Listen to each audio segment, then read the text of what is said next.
Welcome back. Settle in. Let your shoulders drop. Tonight, we drift into the quiet world of ancient Egypt, a world of soft lamplight, a world of slow rivers, a world that prepared with great patience for sleep. Not your sleep, the long sleep, the one that comes at the end of a life. Breathe slowly.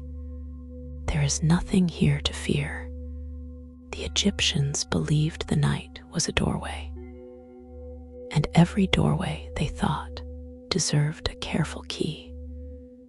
So tonight, we walk gently through that door. Imagine the Nile at dusk. Wide, slow, the color of old gold. Reeds whisper at the edges. A single boat drifts toward the western shore. The West, to the Egyptians, was the land of rest. The sun fell there each evening. So the dead were carried there too, quietly, with ceremony. Let your mind drift along that river. Feel the gentle rocking of the boat. There is no rush. There is only the slow current and the soft breath of the wind across the water. The Egyptians did not see death as an ending. They saw it as a long journey, a passage through quiet rooms. A traveler needed supplies. A traveler needed maps. So they prepared, with linen, with oils, with small painted boats, with bread that would never go stale. Breathe in slowly. Breathe out. Imagine packing softly for someone you love, folding their favorite cloth, tucking in a cup, a comb, a memory. The care was the point. The care was the prayer. Picture a small mud brick house on the edge of a village. Inside, a family gathers. A grandmother has passed in the night. There are no shouts. There is no panic. There is a soft, ritual hush. Someone fetches water from the river. Someone lights a lamp. Someone whispers her name so the gods will know who is coming. Names mattered very much. To speak a name was to keep a soul alive. Let your shoulders soften. Let the lamp flicker in your mind. The body was carried slowly to a place by the river.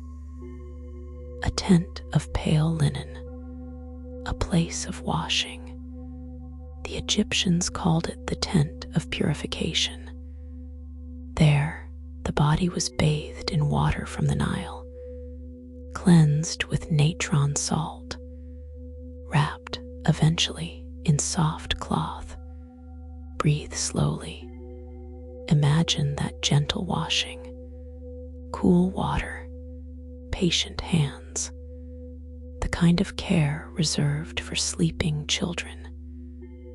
Death in this place was not harsh. It was simply another bath before another bed. Then the body traveled to a workshop. A house of beauty, they called it. A strange and tender name. Inside, priests waited.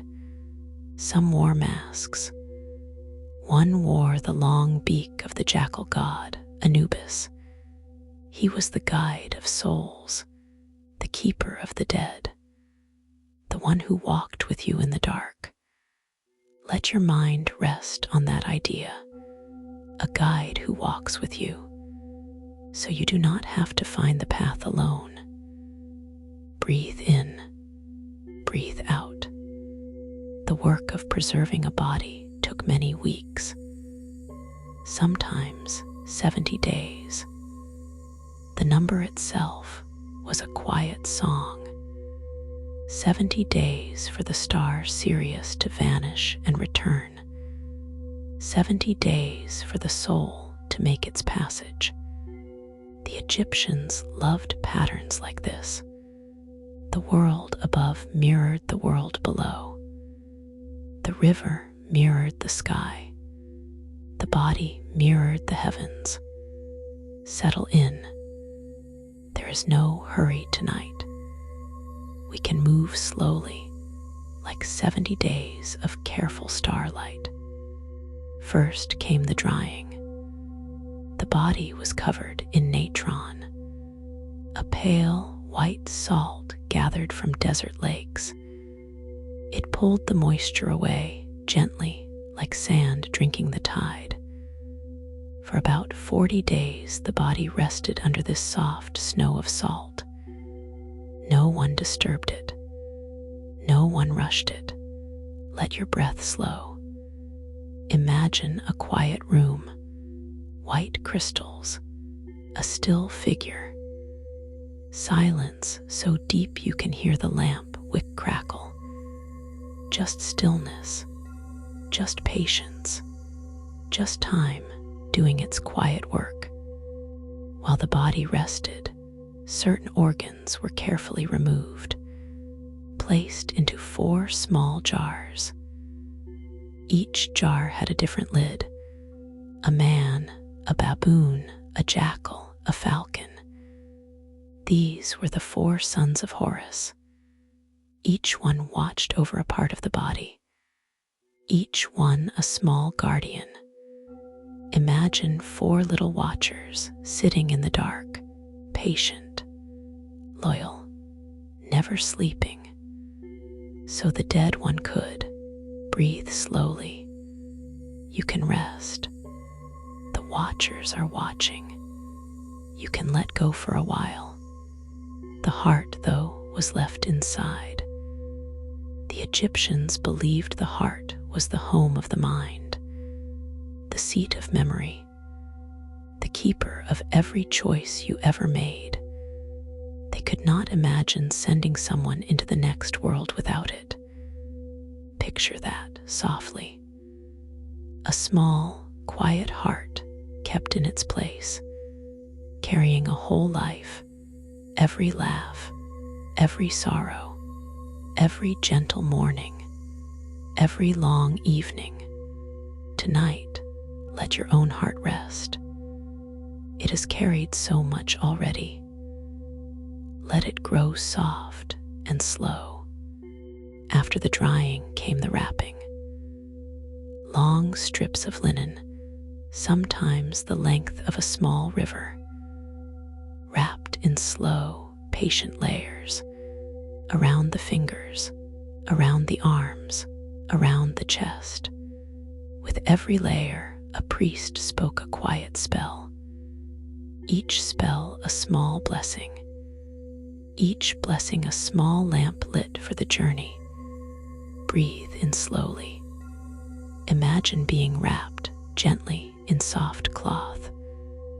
Warm, safe, cocooned, held in place by old, kind words. There is nowhere you need to go tonight. Nowhere at all. Between the layers of linen, small treasures were hidden. Tiny amulets, a scarab beetle, a blue lotus, a golden eye. Each one had a job. Each one a small whisper of protection. The scarab, especially, was beloved. It rolled the sun across the sky. It promised rebirth at every dawn. Let your mind drift to a beetle in the sand. Slow, steady, always becoming, always new. The Egyptians saw eternity in the smallest creatures. They saw morning in the smallest stones. Over the wrapped body, a mask was placed.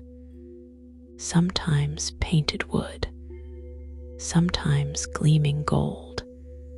The face on the mask was always calm, always young, always serene. Not the face of the person exactly, face of who they would become, a self made of light, a self without sorrow. Settle in. Imagine a mask of calm waiting somewhere quiet, not a hiding, a welcoming. The face you wear when nothing in the world can trouble you anymore. Breathe slowly. Let your own face. When the body was ready, a procession formed.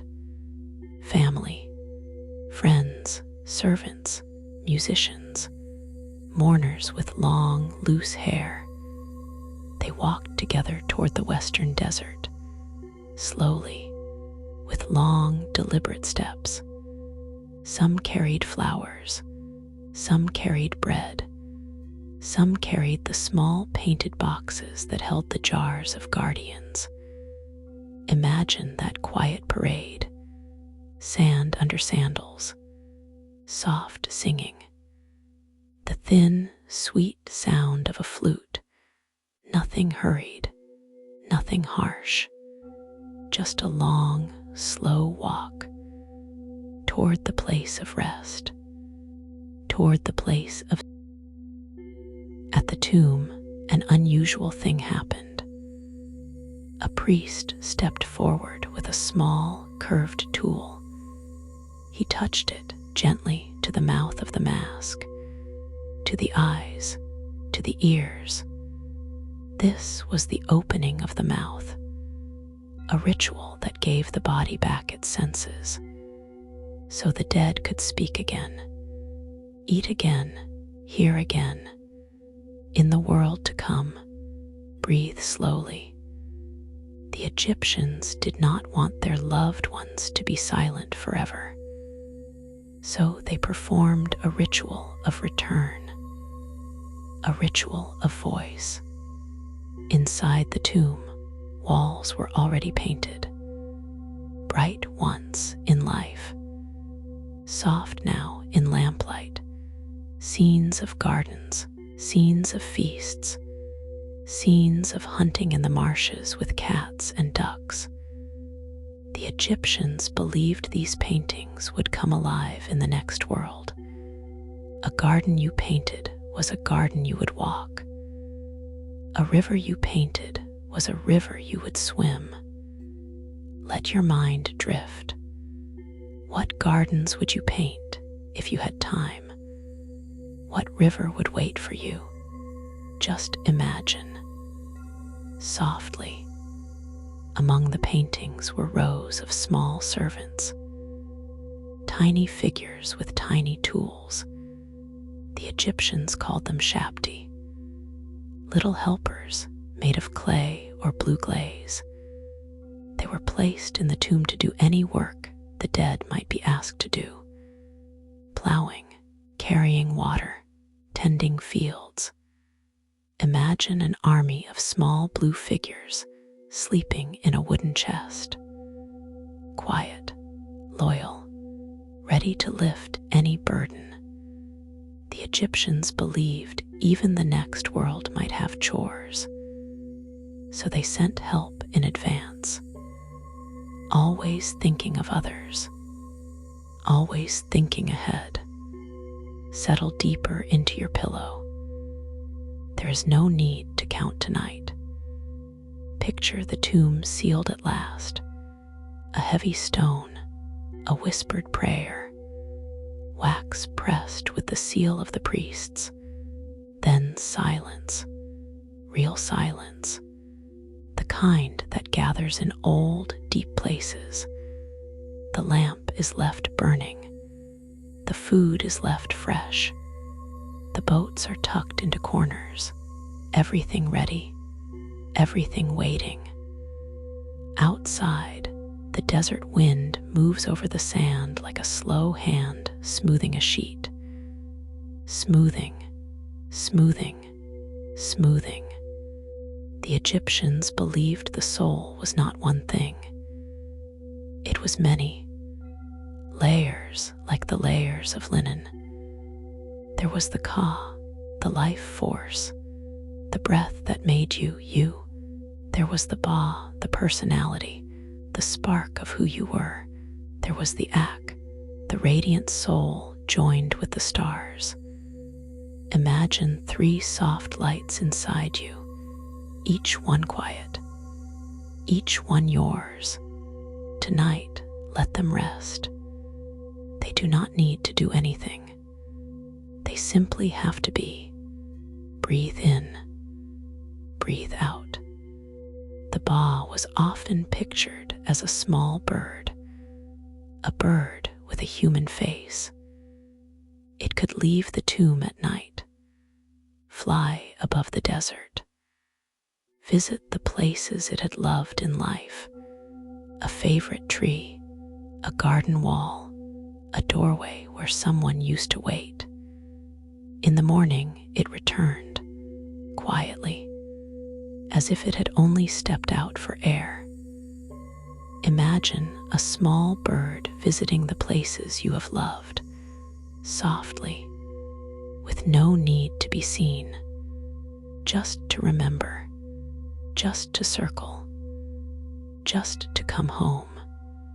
Food was left in the tomb, not just bread, not just water, sometimes whole feasts, loaves shaped like fish, beer in tall jars, honeyed cakes, onions tied in neat bundles. The Egyptians believed the Ka would come back to eat, to taste, to be fed. Even priests came regularly to bring fresh offerings. Imagine a quiet table set for someone you love. The food never spoils. The candles never burn out. The chair across from you is never empty. Let your shoulders drop. Tonight, that table is enough. Among the most cherished tomb gifts were the books, long scrolls of papyrus. The Egyptians wrote spells, prayers, and gentle instructions. We call them today the Book of the Dead, but the Egyptians had a softer name, the Book of Coming Forth by Day, a book to lead someone out of the dark, a book to greet the morning. Let that title rest in your mind, coming forth by day, as if the soul were simply waking, stretching, stepping outside, breathing morning air for the first time. The book described many rooms, many gates, many guardians. The soul had to know each name, each password, each kind word. Some gates had 8 names, some had 100. Imagine a long, dim hallway of doors, each door waiting to be greeted gently, each door opening to a softer light. Tonight, you do not have to know any names. You can simply rest. The doors of sleep open without passwords. They open with breath alone. Breathe slowly. The first door is already opening for you. At the end of the long journey came a hall, the hall of 2 truths. There, the heart was placed on a great scale. On the other side, a single feather, the feather of the goddess Mot, the feather of truth and balance. If the heart was lighter than the feather, the soul went on, to gardens, to rivers, to endless soft afternoons. Imagine a heart and a feather perfectly still, perfectly even, a whole life weighed in silence. No verdict felt cruel, only fair, only kind. Mot was more than a goddess. She was an idea, a way the world held itself together. Balance, truth, the way one season followed another, the way the river rose and fell, the way a kind word echoed forward. To live by Mott was to live in tune with the world, a soft tune, a steady tune. Breathe in slowly. Imagine your breath finding that tune, in and out, even and even, like the river, like the seasons, like the soft tide of the night. Beyond the hall lay the field of reeds, the Egyptians' idea of paradise. Not clouds, not gold streets, just a wide, green country, like the best version of the Nile Valley.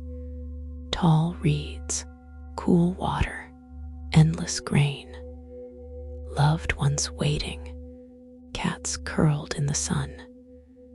Imagine a place that looks just like the loveliest summer you ever knew, only longer, only softer, only without sorrow.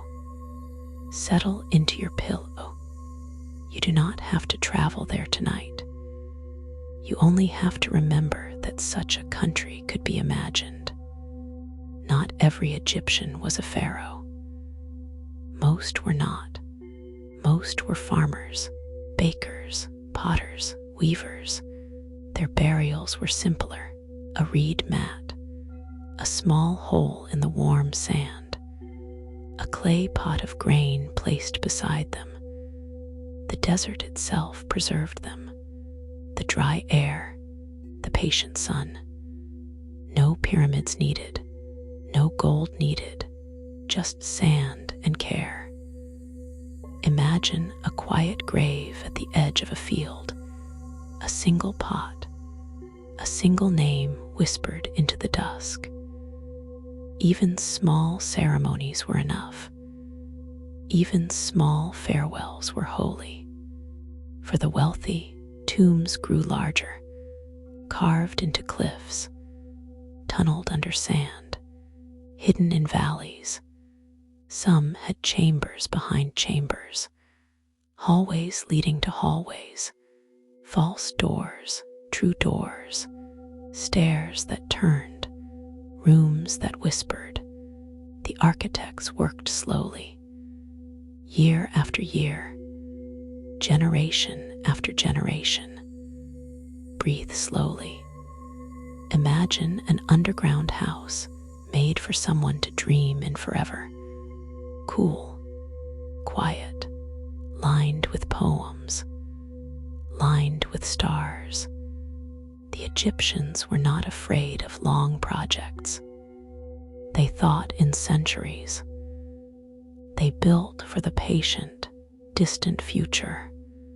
Then there were the pyramids. The first was built by a man named Imhotep, a doctor, an architect, a poet. He stacked stone benches, one upon another, until they reached the sky. A staircase for a king to climb to the stars. Imagine a great soft staircase rising into the dark. Each step a generation. Each step a small grace. You do not have to climb tonight. You can simply lie at the base, looking up. The stars wait. The stairs wait. There is no rush. Later, smoother pyramids rose at Giza, vast triangles in the sand. Their sides were once polished white limestone, so bright that travelers miles away said they shone like fallen pieces of the moon. Imagine that, a pale mountain made by hands, glowing softly under the desert stars, not for war, not for trade, just to hold a sleeping king, just to lift a soul toward the sky. Breathe in, breathe out. Even the largest stones in the end are only a kind of pillow. Inside the great pyramids, narrow shafts ran toward the sky. Some pointed at certain stars, the constellation we call Orion, the bright eye of Sirius. The Egyptians believed these shafts were paths, roads of starlight for the soul. Imagine a small tunnel of stone opening straight onto the night. A king's eye finding a single star finding the king. Settle in. Outside your window, somewhere, the same stars are still shining. The sky has not forgotten anyone it ever saw, including you, including tonight. Pyramids needed boats. Strange as that sounds, beside many pyramids, deep pits were dug. Long pits.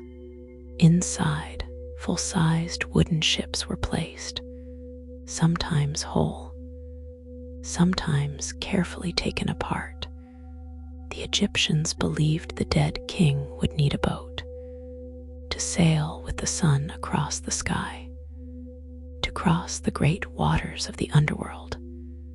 Imagine a wooden ship, perfectly still, sleeping under the sand, patient, polished, waiting for a wind that never blew on this side of the world. Breathe slowly. Some boats are made for very long voyages. After the great pyramids came a quieter time. Pharaohs chose hidden valleys instead, tombs cut deep into the cliffs, the valley of the kings, the valley of the queens, names like songs sung at dusk. The thinking changed. A great pyramid drew thieves. A hidden tomb might rest, might keep its secrets. Imagine a long, narrow valley at twilight, cliffs glowing soft pink, doors carved into the rock, blending with the stone. Hidden, but not forgotten. Sleeping, but not lost. Breathe slowly. Quiet places hold. One of the most famous of these tombs belonged to a young king, Tutankhamun. He died very young. His tomb was small, hastily made, but filled somehow with gold. Folding chairs, hunting bows, painted boxes, a throne, sandals woven of golden threads.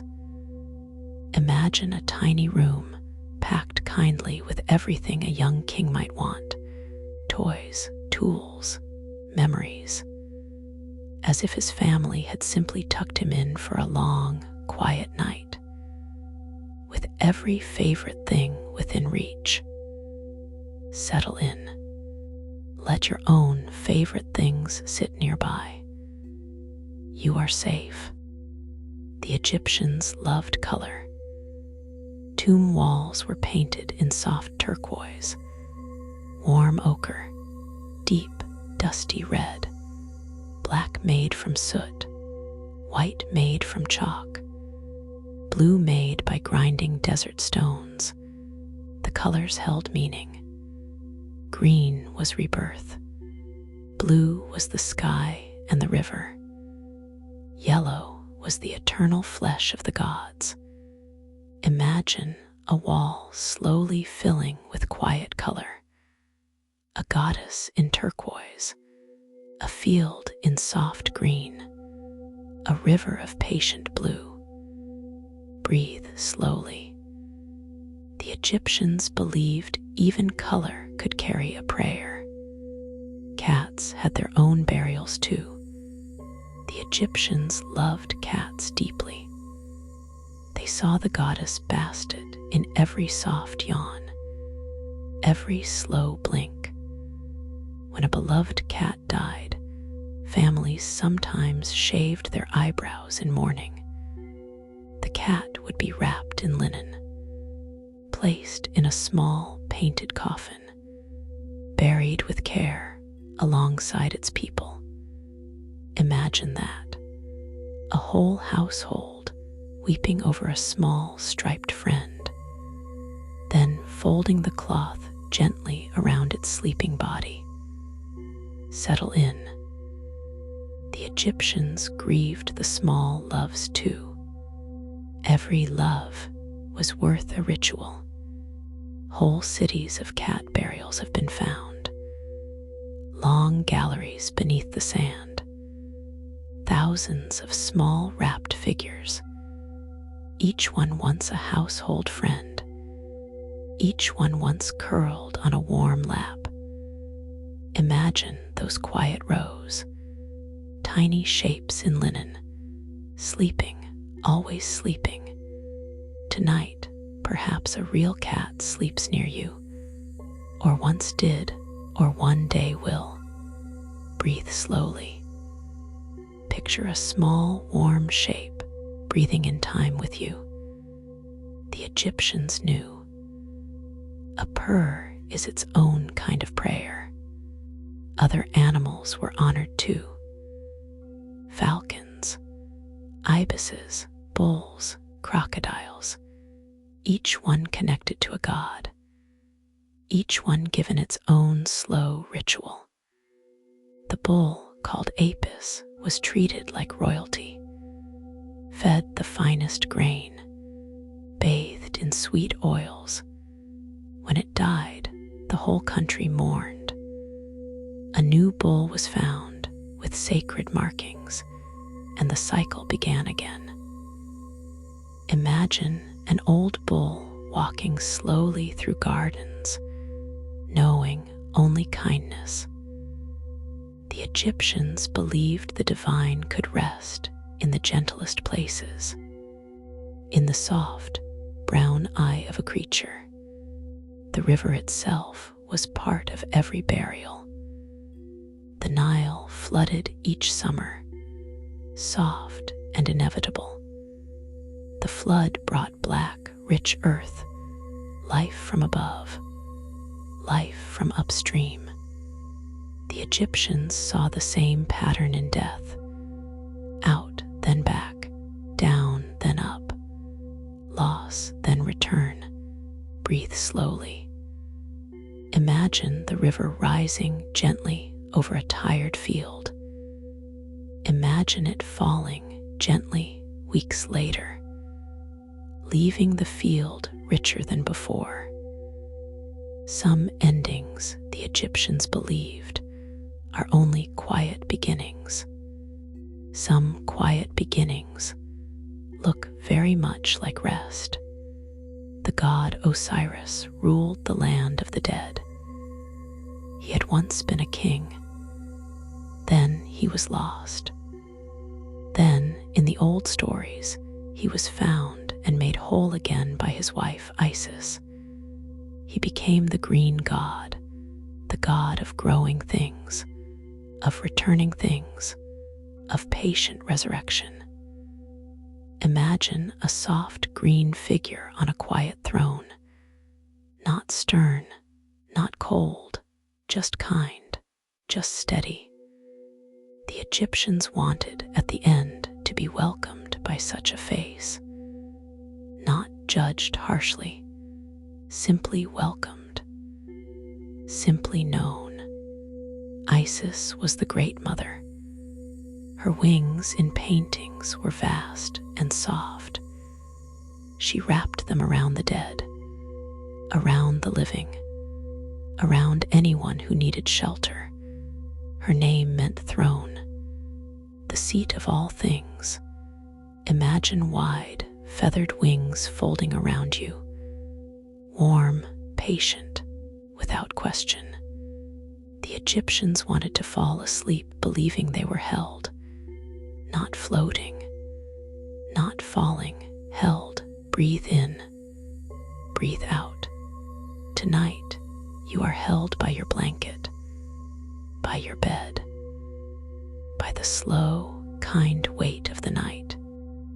Morning had its own customs. Women, in particular, led the laments. They They walked through the streets with loose hair, voices rising like long, soft waves. They tore their clothing. They wept. Sometimes professional mourners were hired, simply to make sure the grief was thorough. The Egyptians thought sorrow needed to be spoken aloud. A grief held in silence might never finish. A grief sung in the open could, eventually, set itself down. Settle in. If something quiet has been hurting in you, you can let it sigh now. Softly, honestly. After the burial, families returned to the village, to the fields, to the bread that needed baking. But they did not forget. On certain festivals, they walked back to the tombs. They brought flowers. They brought meals. They sat outside, eating, talking, telling stories, as if the dead were guests, as if they had only stepped into the next room. Imagine a soft picnic at the edge of a quiet stone. Laughter gently shared with the air. The Egyptians believed memory was its own kind of presence. The festival of the beautiful valley was one such time. Once a year, a great procession moved across the river. Boats carried statues of gods. Boats carried families. Lamps were lit on every side. People stayed in the tomb chapels overnight. They slept, sometimes, beside their loved ones, breathing the same incense. Imagine that. A quiet sleepover with the dead, not eerie, not frightening. Tender, familiar, like staying up too late at a grandmother's house. Let your shoulders soften. Tonight, you are not alone either. Memory keeps its own gentle company. Letters were sometimes written to the dead, on a piece of pottery, on a strip of linen, on a cup left at the tomb. People asked their lost ones for advice, for protection, for a kind word in dreams. Some letters were affectionate, some were complaints. The Egyptians spoke to the dead the way they spoke to the living, honestly, softly, without pretense. Imagine writing a small note tonight, just a few words, to someone you miss. The note does not need to be sent, only written, only thought. Some pharaohs were buried with chariots. Real ones, disassembled, folded into the tomb like complicated puzzles. The wheels, the leather, the reins, each piece labeled sometimes, so the dead king could ride again in the next world. Imagine a chariot resting in pieces in a cool stone room, dreaming perhaps of the dust it once raised, of the wind it once tasted. Breathe slowly. Even motion gets to rest eventually. Even fast, bright things get to be still. The night is generous. It lets all things slow. Jewelry filled the tombs of the wealthy. Wide collars of beads, bracelets of gold and lapis, rings shaped like scarabs, earrings like small suns. Some pieces were so fine they could be held in a single closed hand. Each piece had been worn in life. Each piece carried a memory of a wrist, a neck, a finger. Imagine a tray of such treasures lying still in lamplight. The metal cool, the stones soft, each one a story. Tonight, You do not need any treasure. Your own quiet breath is more than enough. Perfumes and oils were also tucked beside the body. Cedar, frankincense, lotus, myrrh, sealed in alabaster jars.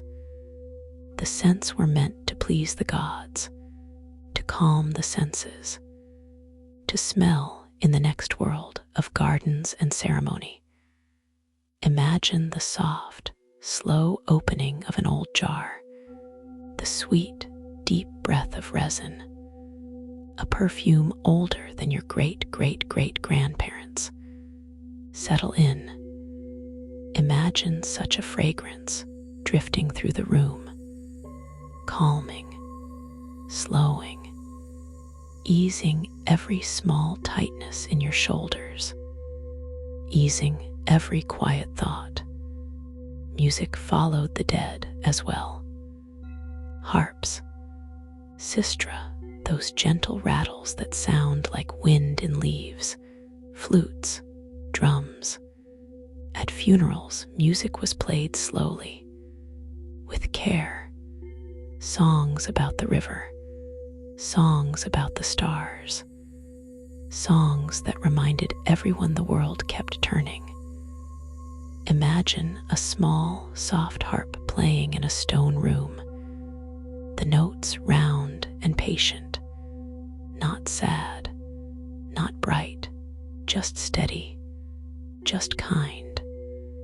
Breathe slowly with the music in your mind, in and out, the way a string holds its note for one long, generous moment.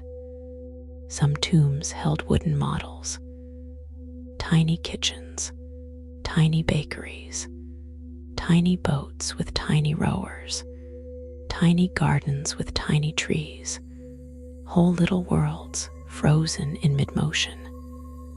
The Egyptians believed these models would come alive in the next life. The cooks would bake, the boats would sail, the gardens would grow. Imagine a small, perfect village resting on a shelf, a village made of cedar and paint, sleeping but ready. Settle in. Tonight, the world around you can also rest. The kitchens can be still, the boats can be still, everything can pause. Halfway through our drift, let's pause. Breathe in slowly, and out. Let your jaw soften. Let your tongue rest behind your teeth. Let your eyelids feel heavier than you remember them being. The Egyptians believed sleep was a small rehearsal for the longer rest. Each night, they thought, the soul wandered briefly. Each morning it returned, so sleep was practice. Sleep was kind.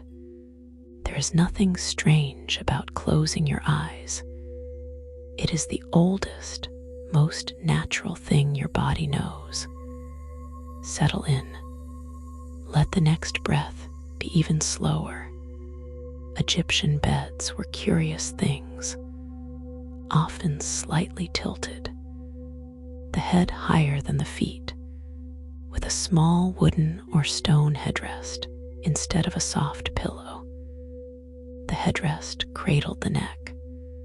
The slight slope, the Egyptians believed, helped the soul travel more easily. Imagine that. A bed designed to assist your dreams. A bed that thought of you even after you were sleeping. Tonight, your own pillow is helping you. Your own blanket is helping you. The room itself is on your side. Everything is gently arranged for rest. Dreams to the Egyptians were doorways, not random, not noise, messages from the gods or from the dead or from one's own quiet self. Special priests interpreted them. Books were written about which dreams meant rain, which meant a child, which meant a long, strange journey. Imagine a thick scroll full of soft drawings, a door, a bird, a boat, each one a clue from the night. Tonight, your own dreams are gathering. They do not have to make sense. They only have to come. Let them. Welcome them gently. The god Thoth recorded everything. He had the head of an ibis, a long, curved beak. He stood beside the great scale during judgment, quill in hand, listening, writing. He was the patron of scribes, the patron of careful words. Imagine a tall, calm figure taking notes by lamplight, writing down only what is true, writing down only what is kind. Tonight, you do not have to record anything. Thoth, in some sense, has it all. The day's small joys, the day's small sorrows. He has noticed. You can rest. Some tombs were decorated with the night sky. Real stars, painted stars, whole ceilings of dark blue dotted with golden specks. The Egyptians wanted the dead to fall asleep beneath the heavens, even underground, even far from any window.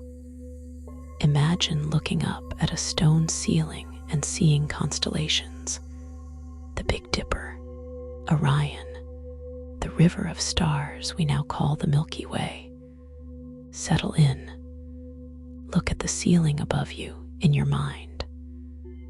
Imagine soft stars there just for tonight. Each one a small, friendly lamp. The goddess Nut arched over many tomb ceilings. She was the sky herself. A long, slim figure, her hands and feet touching the four corners of the world, her body the heavens. Each evening, the Egyptians believed she swallowed the sun. Each morning, she gave it back, birthing the day softly.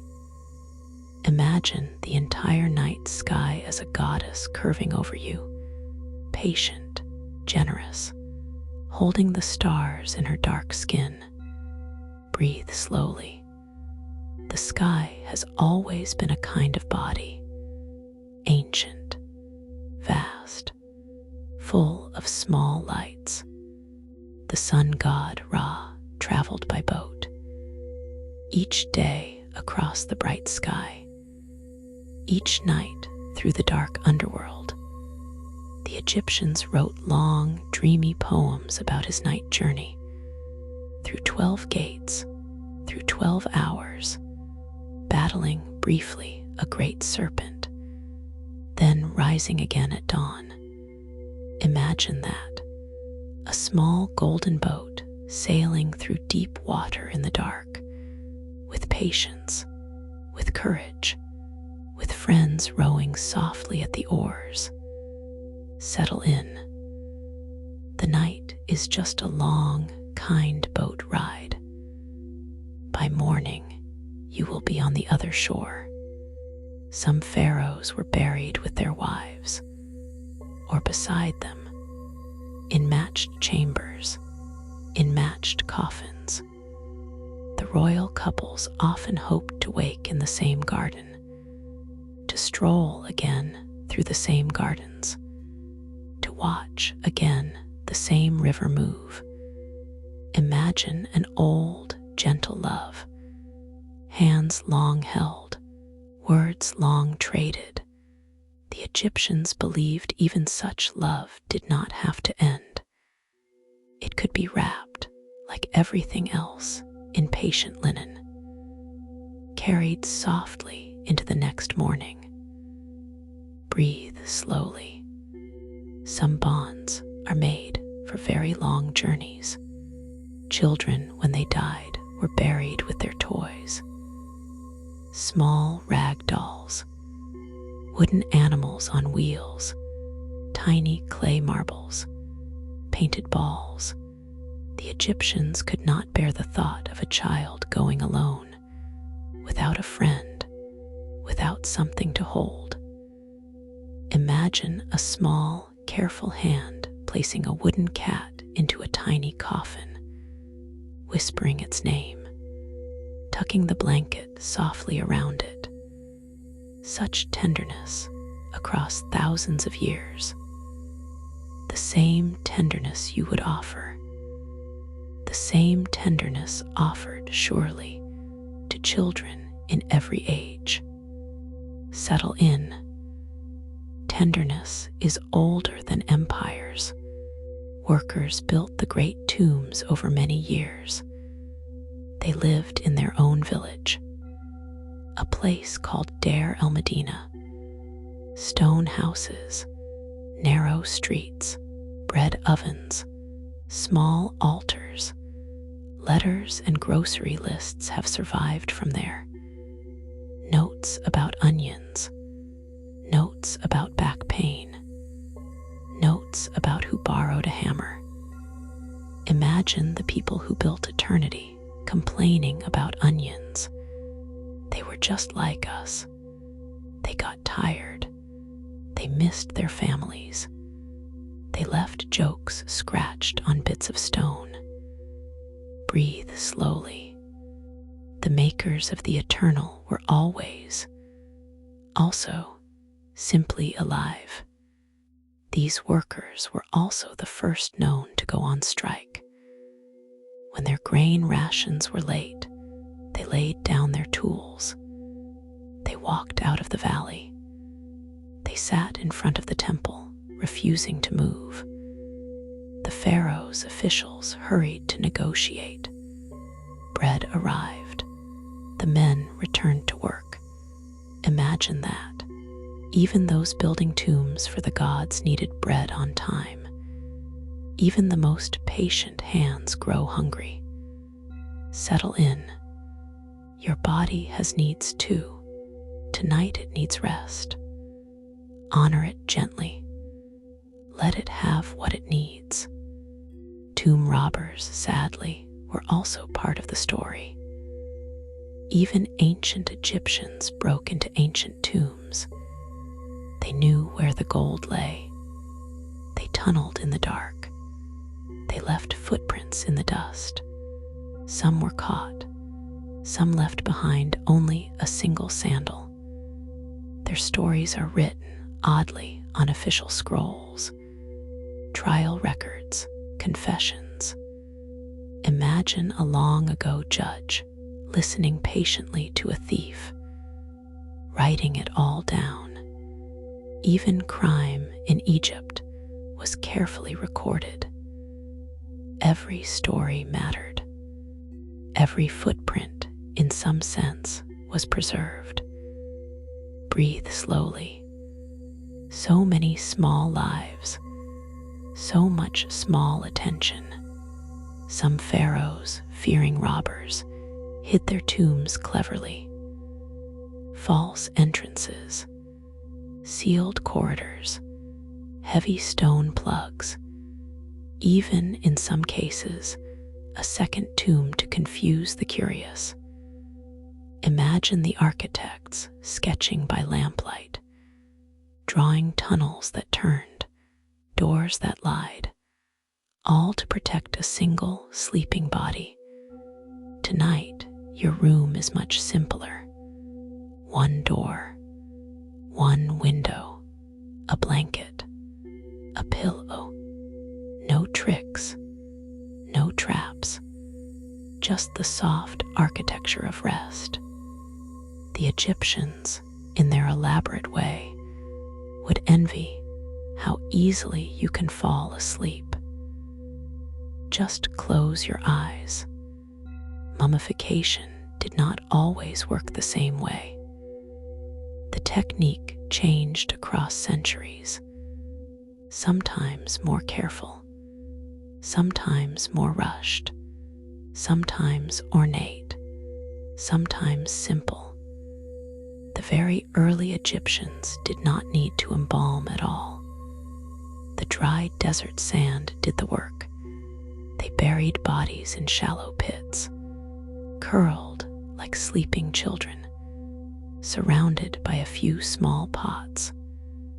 Imagine the very oldest grave, a body, knees folded toward chest, sleeping in warm earth, the way you might curl in your bed, even now.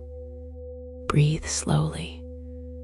The body remembers ancient shapes, old, comfortable curves. One of these early bodies has a soft nickname, Ginger, found in the desert, perfectly preserved by sand, with a small head of red hair still attached, curled like a sleeper, surrounded by a few clay pots and beads. Imagine that, a body older than most stories, still cradled in the warm earth, still tucked in, still resting. Settle into your own pillow. Imagine the long line of sleepers behind you, generations on generations, all of them quiet, all of them held by the night like you. Coffins evolved over time, from simple reed mats to wooden boxes to human-shaped sarcophagi, painted on the inside, painted on the outside. The lid often showed the face of the dead, calm and serene. The interior was painted with maps, maps of the underworld, maps of safe paths.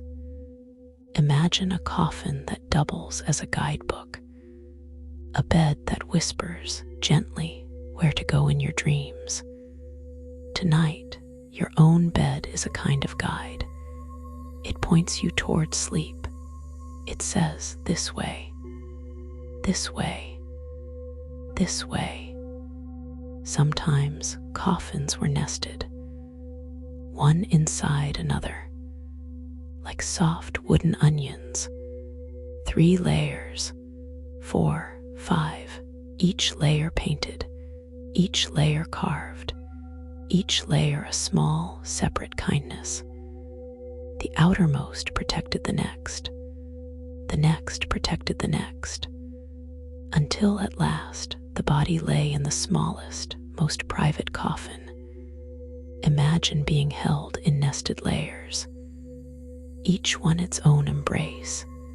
Tonight, you have your own gentle layers, sheet, blanket, comforter, each one a small, kind shell, each one telling your body, you are safe, you are safe, you are safe.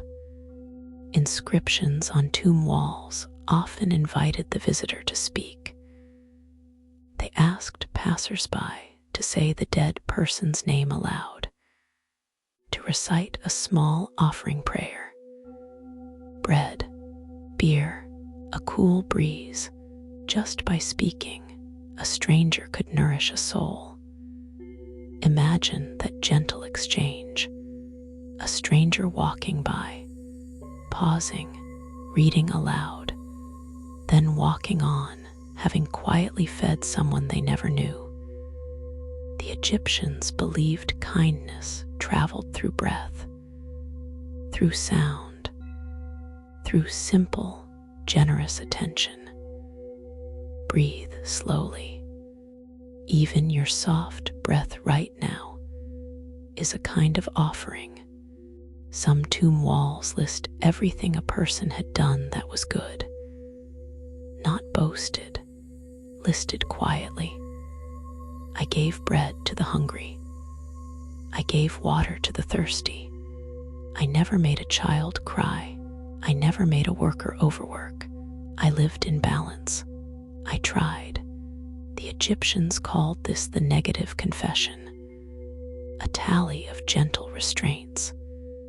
Imagine listing your own quiet kindnesses tonight, soft and silent, not for praise, just to remember. Settle in. You have done more good than you remember. The night counts in your favor. Egyptians believed names could be erased. And if a name was erased, the soul might struggle to be remembered.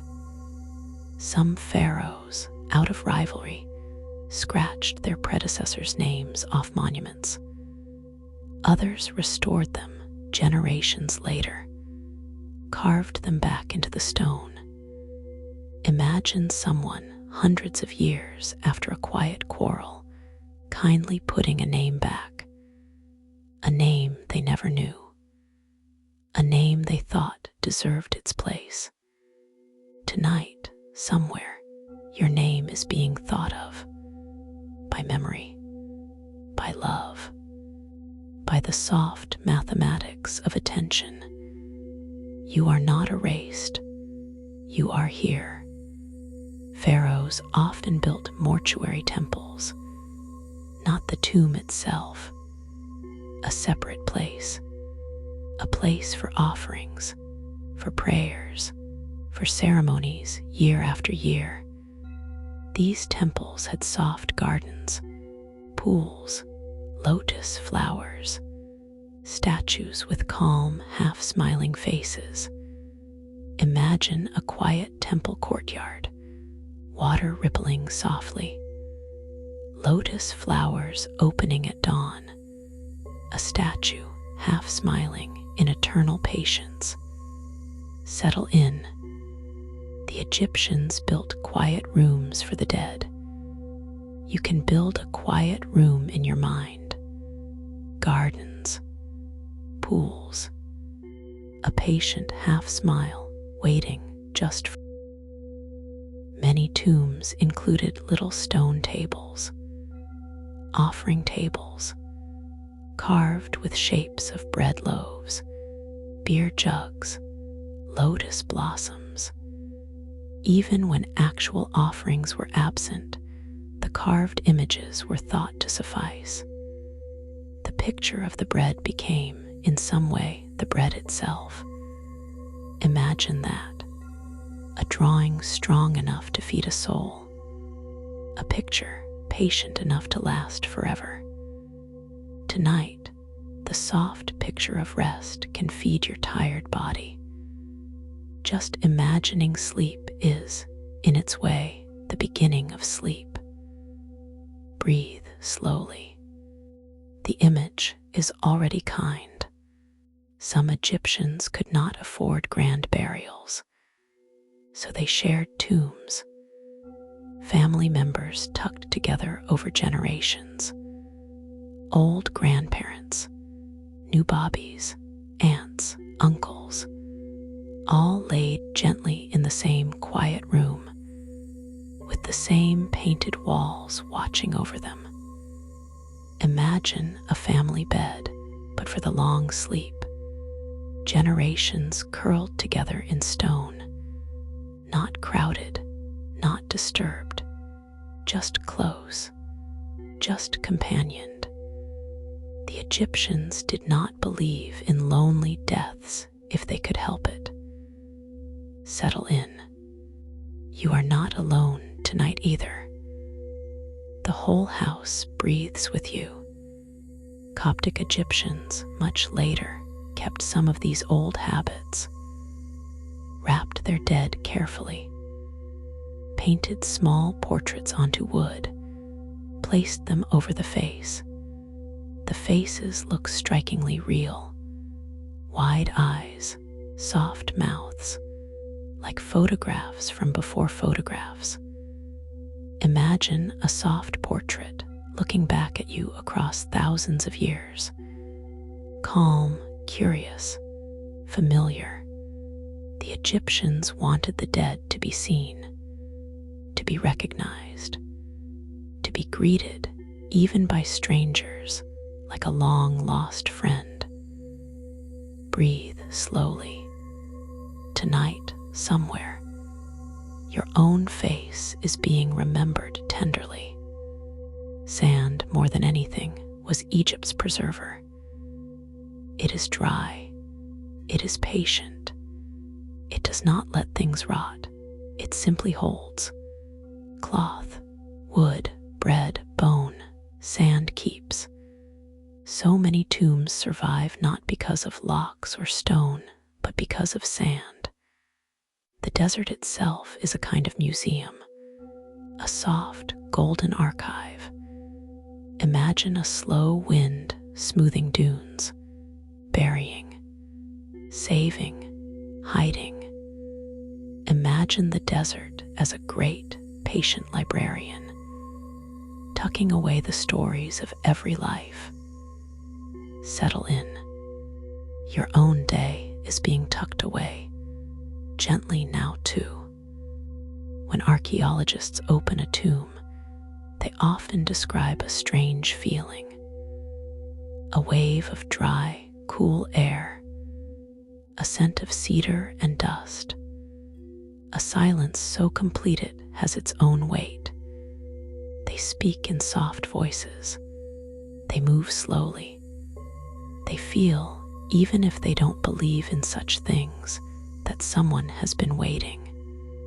Imagine that. A patient, dry hush kept for centuries, released in a single breath when the door is opened. Breathe slowly. Tonight, you are also opening a door, the door of sleep.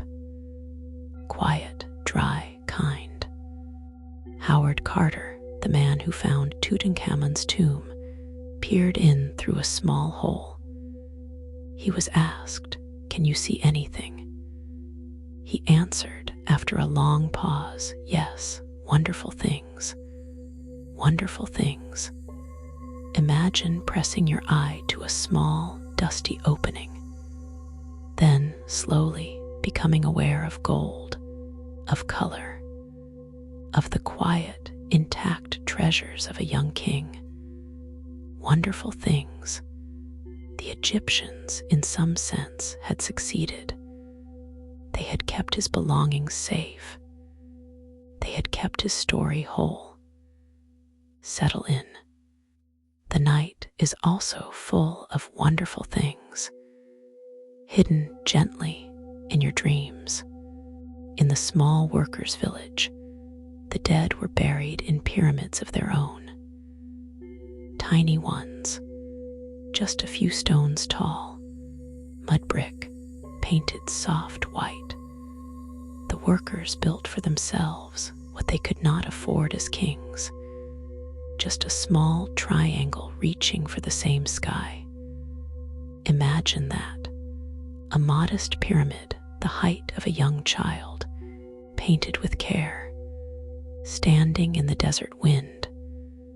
The same idea as the great ones, smaller, quieter, just as full of love. Breathe slowly. Big love and small love want the same things. Egyptian mourning lasted, often 70 days. The same span as the embalming.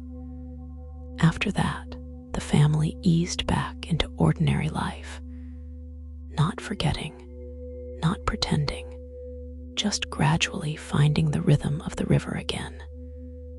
Bread, field, boat, sleep. Imagine a slow, kind re-entry into daily things. The taste of bread again. The shape of a familiar door. The sound of a child's laugh. The Egyptians believed grief had its own season.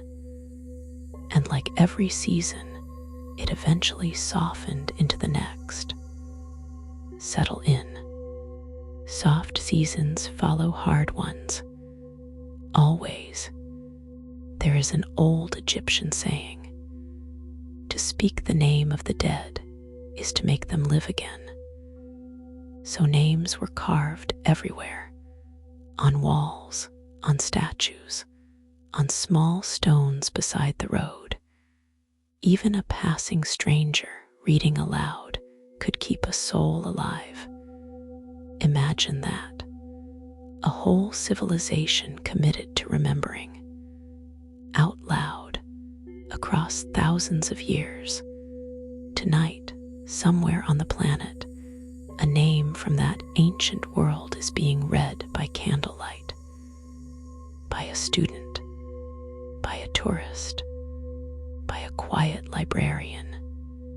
The soft work of remembering goes on. Stars were named, too, after the dead. Certain bright ones were said to be transformed pharaohs, risen finally into the sky, joined with the imperishable lights of the north. The Egyptians, looking up, saw their ancestors, not as ghosts, as neighbors, gentle, glittering neighbors. Imagine your own ancestors as soft lights in the sky, watching, twinkling, kind. Tonight, the ceiling above you may feel ordinary, but somewhere just above it, the ancient lights still wheel slowly, still keep their long, patient watch. Breathe slowly. You are looked after by old, kind lights. Some Egyptian poems written for the dead sound less like funeral songs and more like lullabies. Sleep, they say, until the gods awaken you. Sleep until your fields are ready. Sleep until your mother calls. The poet trusted morning. The poet trusted return. Imagine a soft voice reading such a poem across the centuries, across the dust. Settle in. Tonight, the same kind of poem is being whispered to you by the world itself. Sleep until your morning calls. Sleep until your light is ready. Sleep. Just sleep. Egyptian doctors were also ritual healers. They wrote spells for healing. They wrote spells for travel. They wrote spells for sleep. One spell, found on an old papyrus, simply says, "May your night be pleasant. May your dreams be without trouble. May the gods protect your bed."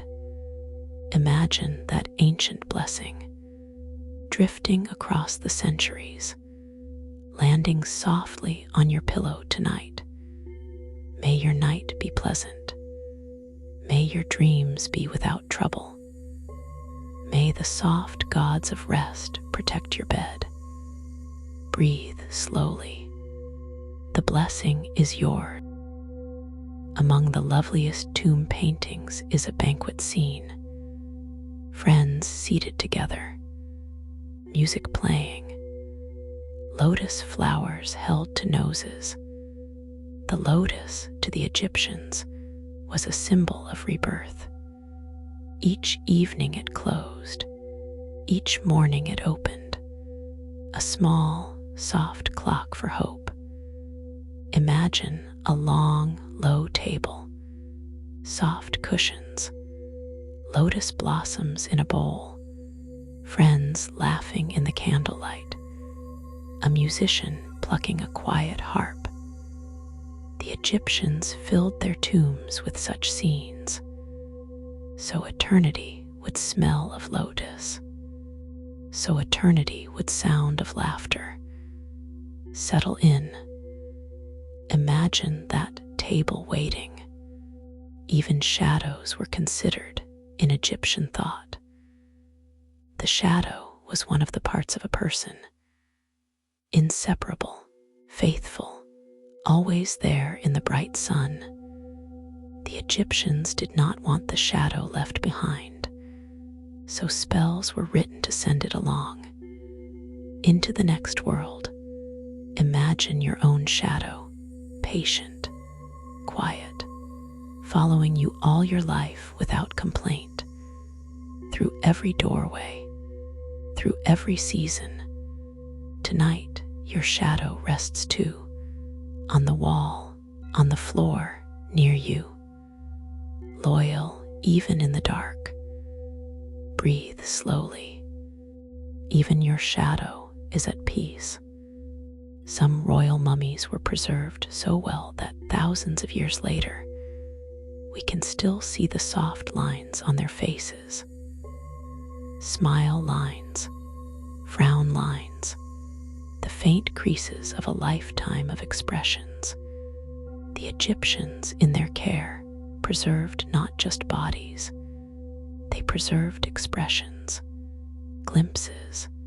Imagine a face from long ago, soft in the lamplight of a museum, carrying its smile lines into our own time. Settle in. Your own face tonight is softening, releasing the small creases of the day, letting them go, letting them rest. Many tombs carry a sentence at their entrance. May he who enters here remember. May he who passes here speak well. May he who reads here pause kindly.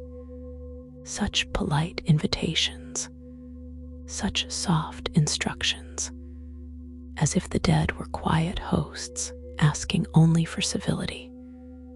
Imagine entering a stone room with those words at the door, slowing your steps, lowering your voice, reading kindly. Tonight, your own bed offers a similar invitation. Enter slowly. Speak softly to yourself. Pause kindly. Stay a while, long enough to dream. Some tombs also held games, wooden boards, small carved pieces. A favorite game called Senet, a game of chance and strategy. The Egyptians believed Senet was played in the next world too, against unseen opponents with high stakes, or perhaps just for fun. Imagine playing a quiet board game in the next life with a friend you have not seen in years. Soft pieces moving across a soft board. No timer. No rush. The Egyptians wanted eternity to include leisure, even gentle competition. Settle in. Tonight, you are off the clock entirely. The pharaoh Akhenaten changed many old burial customs. He wanted to worship one god, the sun disk, Aten. He moved the capital. He built new tombs in new cliffs. After his death, much of what he changed was changed back. His city was abandoned. The desert reclaimed it. Imagine a quiet, half-built city slowly returning to sand. Streets disappearing under dunes. Houses becoming gentle hills. Settle in. Even great experiments end softly. Even loud change becomes, eventually, quiet. The desert, like sleep, is endlessly patient, endlessly forgiving. Late Egyptian periods brought new traditions. Mummies decorated with gold leaf, Greek-influenced portraits, hybrid prayers in 2 languages. The old ways did not vanish. They simply mingled with new ways, like 2 soft rivers joining. Imagine a tomb where Egyptian gods stand beside Greek words, where ancient hieroglyphs share a wall with newer letters. The Egyptians were patient with change. They added, they blended, they preserved. Breathe slowly. You too are made of layers. Old habits, new ones. Soft new selves growing alongside soft old ones. When Egypt was finally absorbed into other empires, the burial rites changed once more. Christianity arrived. Islam arrived. New shapes of grave, new shapes of prayer. But traces of the old ways lingered. Small amulets, familiar paintings, old phrases tucked into new languages. The Egyptian way of caring for the dead never quite vanished. It simply softened, simply spread. Imagine an old idea traveling forward through time. Quiet, stubborn, kind. Tonight, even our gentle care for sleep, for rest, for one another, carries echoes of older songs.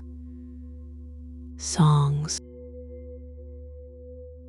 In modern museums, ancient Egyptians sleep on behind soft glass. Climate controlled, carefully lit, watched not by jackal-headed gods, but by quiet guards. People walk by. Some pause, some pray, some simply look. Imagine a gallery at night after closing. The lights low, the sleeping figures still in their cases, the whole museum hushed, as if the city outside also remembers. Breathe slowly. We are all, in some way, museum guests, walking gently past stories, pausing where we feel called, moving on when we are ready. Tonight, you can pause as long as you like. The ancient Egyptian word for tomb often translates as house of eternity. Not grave, not pit, house, as if the dead were simply moving to a quieter address, with painted walls, with supplies, with a long view of the sky. Imagine a small, quiet house, the lamp on, the bed made, the garden waiting just outside the door. Tonight, your own room is also a kind of house, a small house of evening, with a lamp, with a bed, with a garden of dreams just outside the door. Settle in. Among the most touching tomb objects is a small wooden boat with a scribe in it. The scribe is reading, always reading, a small painted scroll forever in his hands. The Egyptians believed reading was a quiet pleasure, worth taking into eternity. Imagine that, a boat carrying a reader, drifting forever down a soft river. Page after page, word after word. Tonight, you are also a kind of reader, reading the soft script of your own thoughts. Each one a sentence, each one a line, each one. Sometimes, in the dust of old tombs, we find footprints. Ancient feet, workers, priests, visitors. They walked these floors thousands of years ago. Their dust, in some sense, is still here, mingling with ours.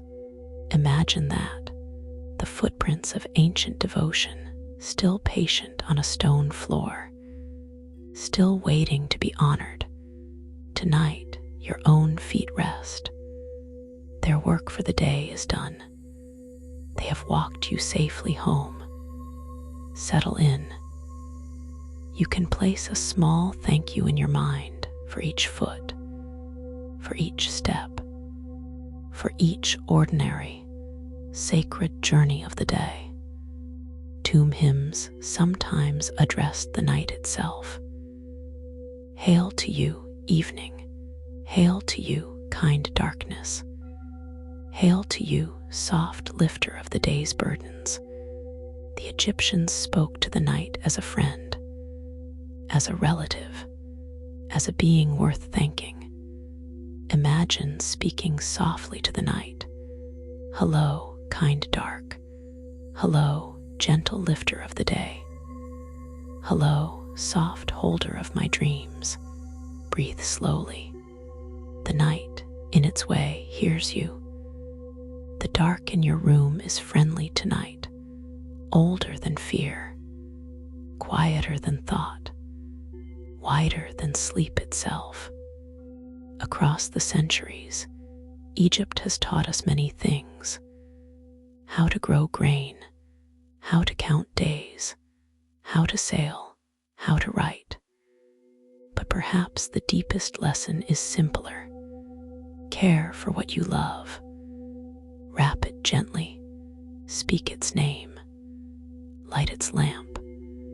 Whether the loved one is a person, a memory, a small cat curled on your lap, or simply this single, quiet evening of your life, imagine wrapping the day gently in soft layers, folding it up, placing it in a small, painted box, saying thank you. Good. Tonight, the long Egyptian night joins your shorter one.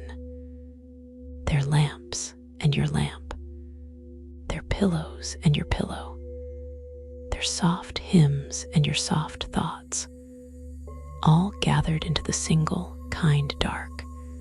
Breathe slowly. The pyramids stand. The river flows. The stars, the same stars, wheel slowly above us all. You are part of a very, very old company of sleepers. You are not the first to lay down a tired body in the evening. You will not be the last. Settle in. Sleep, in some sense, is shared. Let your jaw soften once more. Let your hands rest. Let your breath be unhurried. The boat of Ra is sailing somewhere through the long, dark waters. The stars are wheeling above the desert. Old, quiet hymns are still drifting from open tombs. None of it asks anything of you tonight, only that you rest, only that you let the kind layers of the night wrap around you like soft linen, layer by layer, soft prayer by soft prayer, quiet, painted star by quiet, painted star. You are gently held. The night deepens, the lamps lower, the river runs softly into the dark. Ancient names rest on ancient walls.